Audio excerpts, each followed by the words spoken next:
नमस्कार दोस्तों, मैं फिरोज खान स्वागत करता हूं आपका जन टीवी के खास कार्यक्रम गुलिस्तां में। जिस दिन से चला हूं मेरी मंजिल पे नज़र है, आंखों ने कभी मील का पत्थर नहीं देखा।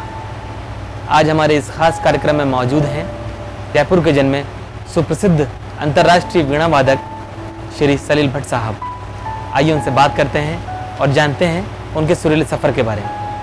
नमस्कार सलील। नमस्कार। आपका बहुत बहुत स्वागत है हमारे कार्यक्रम में। बहुत धन्यवाद। सलील जी, आप लगभग 20-25 सालों से इस क्षेत्र में काम कर रहे हैं। आपने सफलता के आयाम छुए हैं। इस सुरीले सफ़र की शुरुआत किस तरह हुई? हमें अपने शुरुआती दिनों के बारे में कुछ बताएं। देखिए, आपने सुरों की बात छेड़ ही दी है, तो क्योंकि ये ऐसा वाद्य है मेरे हाथ में जो खुद मैंने आविष्कार किया हुआ है, सात्विक वीणा। इसके बारे में भी मैं सब आपको जितनी भी इसकी जो खूबियाँ हैं, जो इसकी विशेषता है, उन सब के बारे में मैं आपको अवगत कराऊंगा।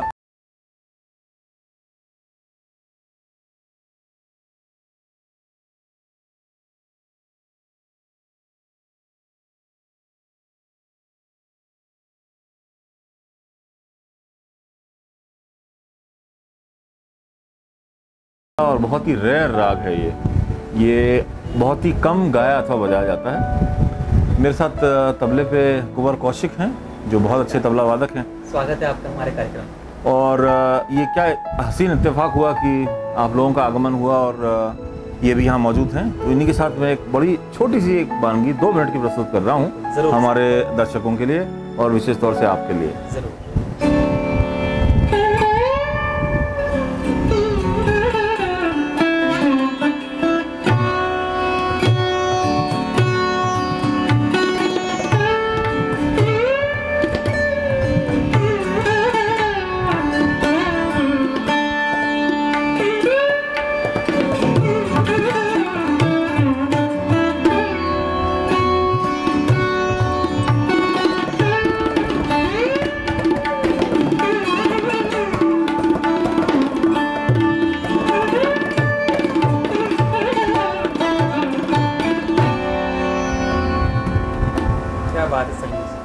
तो आप हमें बताएं कि इस सफ़र की शुरुआत किस तरह हुई, कॉलेज और स्कूल के दिनों में क्या परफॉर्म किया है और कहाँ से प्रेरणा मिली इस सुरीले सफ़र की आपकी? देखिए, ये बात सभी लोग जानते हैं कि गुरु मेरे पिता पंडित विश्वमोहन भट्ट जी, मेरे दादा पंडित मनमोहन भट्ट साहब, और परिवार में पूरा जो है ये पीढ़ी दर पीढ़ी ये कार्य हो रहा है।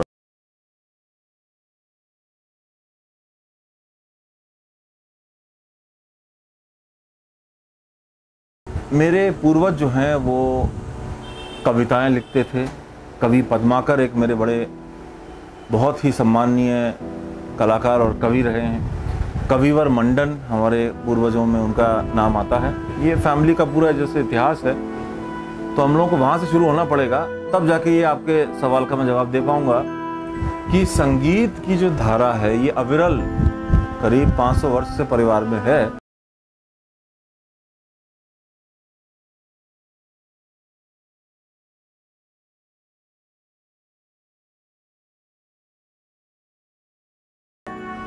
तो जाहिर है कि मुझे भी संगीत जो है वो मैं ये कहूँगा कि विरासत में तो मिला है, साथ में ये हमारे खून में भी बहता है, रगों में दौड़ रहा है ये। तो पीढ़ी दर पीढ़ी ये संगीत की परंपरा चलती गई और ये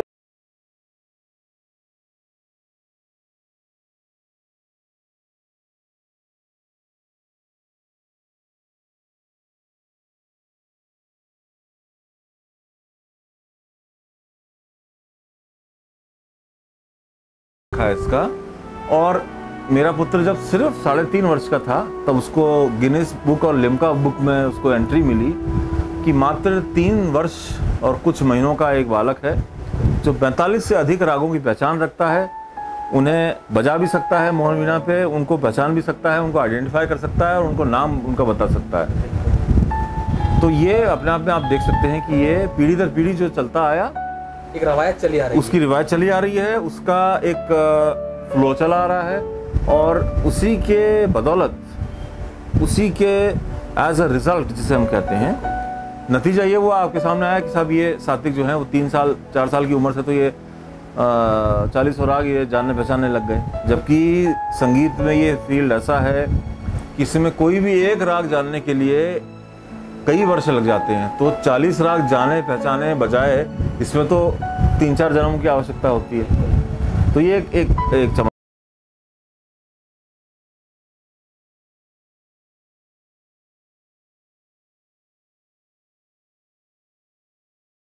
आप अपने कॉलेज और स्कूल के दिनों में भी इसी दौर में इसीलिए काम करते थे, और क्या वहीं से रुझान हुआ आपका कि मुझे एज अ प्रोफेशनल इस फील्ड में आना है, या जी एज अ प्रोफेशनल इसको अडॉप्ट करना है इस फील्ड को? जी देखिए, स्कूल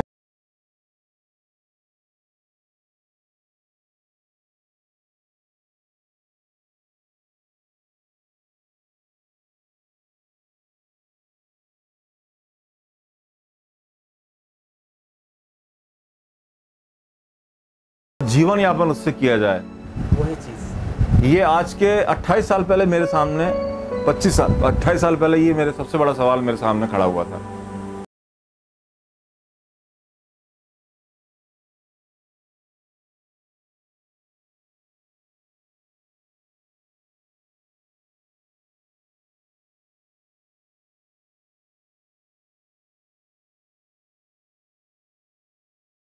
जा रहा है जितना किया जाना चाहिए। और ये मैं हमेशा से कहता आया हूँ कि हमारी सरकारों को कला, सभ्यता, संस्कृति और शास्त्रीय संगीतज्ञों के लिए भी सोचना चाहिए। खूंखार जानवरों के लिए भी उनके पास स्कीमें होती हैं, save the tiger, project tiger, बाघ बचाओ। वो खूंखार जानवर को बचाने के लिए आपके पास 1.5 हज़ार करोड़ के प्रोजेक्ट्स होते हैं। 200 गाँव उसके लिए खाली कर दिए जाते हैं। लेकिन सरकार को चाहिए कि कला, संगीत और शास्त्रीय संगीतज्ञों के लिए कोई ऐसी पॉलिसी बनाए जिसकी वजह से हमारे देश की पहचान है। हमारे देश की पहचान इसकी वजह से है। तो उस सवाल जो सवाल आपके सामने उसको खड़ा हुआ जी, क्या मैं उसे एज अ प्रोफेशन ले सकता हूँ, उसका क्या जवाब मिला आपको? मुझे सब उसके बिल्कुल ही विपरीत और विलोम जवाब मिल रहे थे, सब तरह से। अच्छा। मैंने ये प्रश्न अपने गुरु से भी किया, अपने पिता से भी किया कि क्या मैं इसको टेकअप कर लूँ। बोले मैं नहीं जानता, मैं नहीं बता सकता, मैं कुछ नहीं कहूँगा और मैं नहीं कहूँगा कुछ भी, और मैं इस मामले में तुम्हारी कोई वो नहीं कर सकता मदद। बोले खुद की अपनी जंग है, खुद की अपनी लड़ाई है, खुद का अपना जीवन है और खुद का अपना रास्ता है। खुद इसको सेलेक्ट कीजिए, इसको खुद आपको चूज़ करना होगा अपने रास्ते को, इससे खुद ही आपको परखना होगा और अपनी काबिलियतें पहचाननी होंगी। और आपके अंदर इतनी ताकत है कि आप इसे ताउम्र कर सकते हैं। वो जंग अपने आप को खुद लड़नी है, तो वो खुद ही लड़नी। और मेरे जो गुरु हैं वो बहुत ही ज़्यादा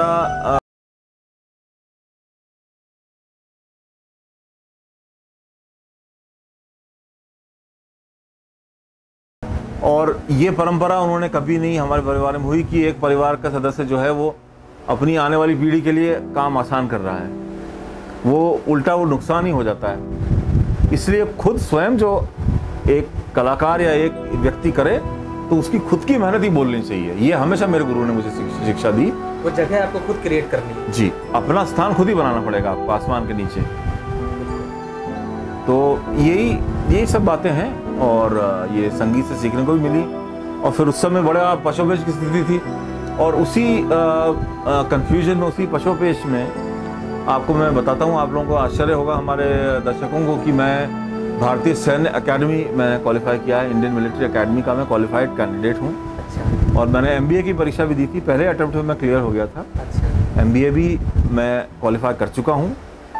मैं मिलिट्री की परीक्षा भी क्वालिफाई कर चुका हूँ। मैंने पोस्ट ग्रेजुएशन भी किया है इसमें ज्योग्राफी और जियोलॉजी में। अच्छा। तो स्टडीज़ वगैरह और इस सब और जितने भी आप एकेडमिक अगर क्वालिफिकेशन कहें तो उसमें मैंने बहुत कुछ अपनी दखलंदाजी रखी है।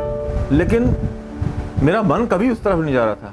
मैंने कभी नहीं सोचा था कि MBA करके मैं कुछ नौकरी कर लूँगा। सेटिस्फेक्शन नज़र नहीं आया उधर। तो मुझे उसमें कोई सुकून, कहीं कोई शांति नहीं मिली, मुझे कोई पीस ऑफ माइंड नहीं मिला मुझे। तो मेरी अंतरात्मा मुझे ये कह रही थी कि ये सब फील्ड तुम्हारे लिए नहीं है, ये सब तुम्हारा, ये इससे कोई लेना देना नहीं है। और जब मैं अपना साज छेड़ता तब मुझे एहसास होता कि ये मैं इसी के लिए बना हूँ। और ये एहसास जो है ये मेरे अंदर और बलवान होता गया।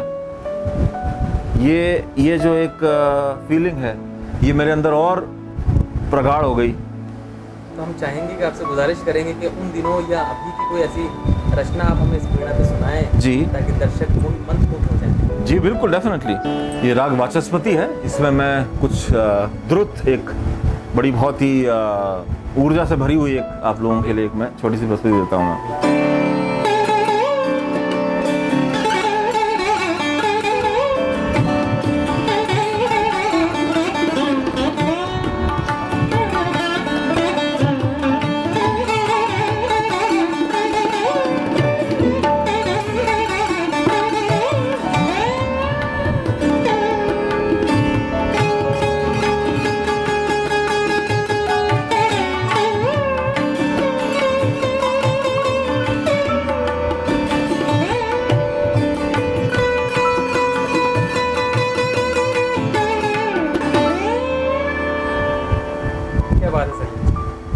सलील जी, हमारे दर्शक ये जरूर जानना चाहेंगे कि आपने सात्विक वीणा बनाई है जी। तो जो एक नॉर्मल वीणा होती है और जो सात्विक वीणा होती है जी, उसमें एक ब्रॉडर लेवल पर क्या डिफरेंस है? जी देखिए, जो मेरी ये वीणा आप देख रहे हैं, मैं हमारे दर्शकों को और अच्छे से बताना चाहता हूँ।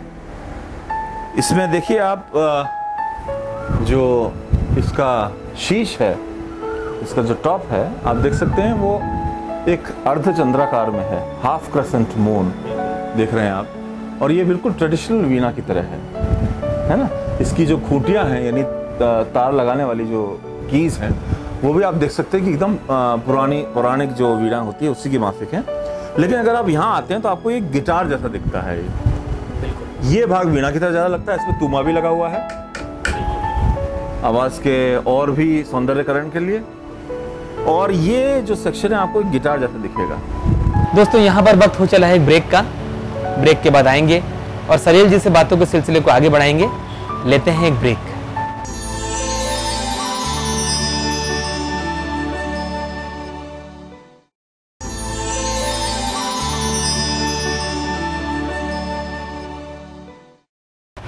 दोस्तों, स्वागत है आपका ब्रेक के बाद एक बार फिर। आज हमारे साथ मौजूद हैं अंतर्राष्ट्रीय ख्याति प्राप्त वीणा वादक श्री सलील भट्ट साहब। आइए उनसे बातों के सिलसिले को आगे बढ़ाते हैं। सलील जी, आप हमें बताएं कि स्लाइड ऑफ फ्रीडम पार्ट 2 के लिए आपको प्री ग्रैमी अवार्ड के लिए नॉमिनेट किया गया। उस एल्बम के बारे में हमें बताएं और उस वक्त कैसा महसूस हुआ आपको? देखिए, ये एक बहुत ही मेरे जीवन में एक बड़ी अद्भुत घटना रही है कि न सिर्फ प्री ग्रैमी लिस्ट में मेरा नाम आया, और आप जानते हैं ग्रैमी देश ही नहीं बल्कि दुनिया का सर्वोच्च सम्मान है, जो मेरे गुरु, मेरे पिता 18 वर्ष पूर्व हमारे देश के लिए बिल्कुल जीत के लाए थे। बिल्कुल। तो ये उसी से इंस्पायर हुआ मैं, जाहिर है। और न सिर्फ जैसे आपने प्री ग्रैमी का जिक्र किया, बल्कि ये कनेडियन ग्रैमी के लिए नॉमिनेट हुआ, बिल्कुल, जिसे जूनो अवार्ड्स कहा जाता है। और ये हमारे दर्शकों को मैं बताना चाहूँ, ये मेरे सौभाग्य की बात है। ज़हे नसीब हुआ मुझे जब मुझे ये अवार्ड का नॉमिनेशन मिला, क्योंकि मैं पहला भारतवर्ष का पहला ऐसा संगीतज्ञ जिसे जूनो अवार्ड का नॉमिनेशन मिला। बिल्कुल। ये क्या है अवार्ड, ये कोई जानता भी नहीं था, कोई व्यक्ति यहाँ पे हिंदुस्तान में। तो कनेडियन ग्रैमी के लिए नॉमिनेशन मिला। ग्रास रूट्स ग्रैमी के लिए सन 2010 में AR रहमान के साथ मेरा भी नॉमिनेशन हुआ था। बिल्कुल। तो उन्हें स्लम डॉग मिलियनेयर के लिए मिला था। ग्रास रूट्स ग्रैमी, ये भी अमेरिका का एक बहुत बड़ा अवार्ड है। अच्छा। तो ऐसे करीब आधे दर्जन से ज़्यादा अवार्ड के लिए मेरा नॉमिनेशन हुआ था। बिल्कुल। और ये अपने आप में मेरे लिए मुझे बहुत खुशी हुई। जाहिर है कि इतने बड़े अवार्ड को आप जब नॉमिनेट आपको मिलेगा तो आपको बहुत खुशी होगी। और ये मेरा अंतर्राष्ट्रीय प्रोजेक्ट था। Slide to freedom part 1, part 2 और पार्ट 3, ये हमारे 3 ऑडियो एल्बम्स रिलीज हुए हैं कनाडा, अमेरिका, यूरोप और ऑस्ट्रेलिया में, सब जगह एक साथ। बहुत बड़ी कंपनी थी। और इसमें विश्व संगीत की रचनाएं मैंने बजाई। इसमें कनाडा के, अमेरिका के, इसमें यूरोप के कितने सारे म्यूजिशियंस इसमें, और बहुत सारी विधाएं इसमें। तो ये अपने आप में एक ऐसा एल्बम बन गया सुंदर कि उसे एक के बाद एक नॉमिनेशन मिलते गए। तो मैं गुजारिश करूंगा, अगर आप चाहें तो उस एल्बम में से अगर आप हमें कुछ सुनाना चाहें और एक छोटी सी चीज़ कोई। जी डेफिनेटली। ये देखिए, ये राग स्केल जो है ये इतना बढ़िया मैंने चूज़ किया है। बिल्कुल। जो उस एल्बम की एक बड़ी अच्छी एक प्रस्तुति थी, और उसमें जो हमारे भारतीय संगीत पद्धति से जो एक तीव्र गति का झाला हम लोग बिल्कुल लेते हैं, बिल्कुल तो उस एल्बम में वो भी मैं अपने दर्शकों के साथ और आपके साथ में और कौशिक साथ में हैं ही। बिल्कुल।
सब बना करिश्मा बनाया है, ये भगवान के बनाए हुए, सरस्वती के बनाए हुए स्वर है। आपको उन्हें तलाशना है। तो हमें उन्हें खोज करनी है हमको। बिल्कुल। तो जिसने खोज लिया, जिसने वो पहले देख लिया, उसके नाम पे ये कहते हैं कि भाई इन्होंने ये राग खोजा, तो उसी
कर्ण वीर्य कैसे बनेगा। बिल्कुल। तो ये बहुत बड़ा रिसर्च के साथ है।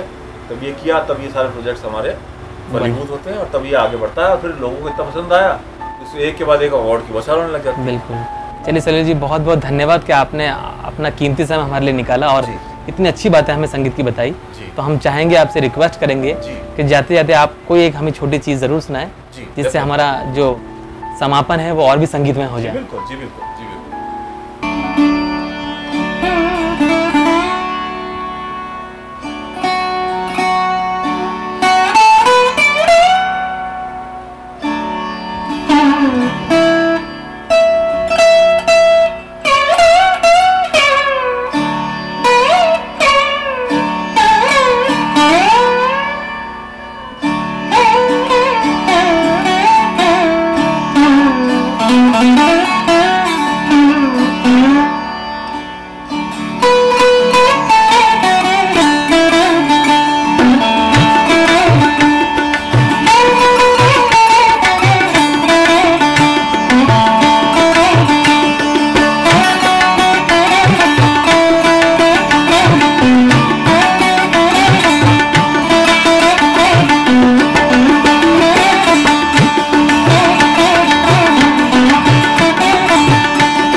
सलील जी, बहुत बहुत धन्यवाद हमारे इस कार्यक्रम का इतना सुरीला समापन करने के लिए। बहुत बहुत धन्यवाद। बहुत बहुत। तो दोस्तों, ये थे सलील भट्ट साहब।